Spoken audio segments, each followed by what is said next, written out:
Hi, this is Chris, and what we're looking at here are halos. It used to be cuties, not exactly sure. Two entities split up or went their own ways. In any event, this is the Halo brand, but essentially also the Cutie brand fruit. And you can see why they can afford to put so many in a box at such a great deal. The reason why they taste so good, at least usually taste so good, and I'll put the word usually in there because they can be sourced from other areas, but it's because they're growing up in the Central Valley of California.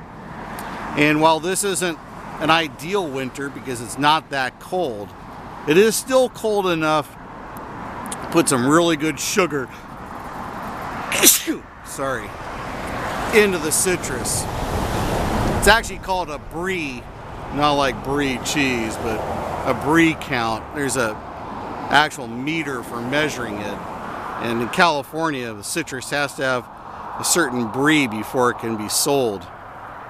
And you can see just how beautiful the quality of the fruit is. My mouth's watering just thinking about it. I just want to raid the tree, but of course that would not be appropriate. In any event, these are actually not seedless tangerines, which is what I'll come back in a few months and show. These are, I believe, Murcotts, and they are naturally loaded with a huge amount of seed. But what they do is, if you can believe this, they actually cover all these trees with miles upon miles of netting to keep the bees from pollinating the blooms. So they're able to take a high seed producing tangerine, keep the bees out of it from pollinating it, and get a seedless fruit. Of course, now there are some seedless varieties like Tango, some others, but when this was planted, and I remember passing by when it was planted, that wasn't the case. So they made do with the netting. And for all I know, it still may be a better fruit. It's hard to say. You do a blind taste test. You can see there's many different sizes, so when the workers harvest it, it goes through a mechanical sorting process.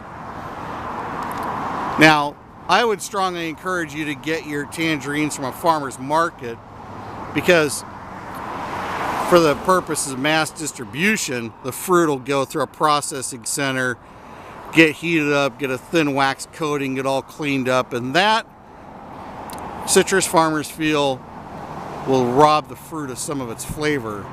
If you go to a farmer's market and can find it with a little bit of dust or dirt on it, then you're definitely getting the most flavorful citrus. Citrus that's super clean and polished is not the best citrus. Of course, there are some up at the top there that is super clean and polished, but by and large, a few spots on the rind means that thing did not get run through a processor and it's going to taste really good. So these are halos. Again, also the same thing for cuties.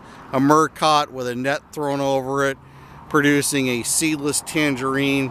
That's why sometimes you will actually see a couple seeds or taste a couple seeds in there because the bees got through and pollinated a couple blossoms.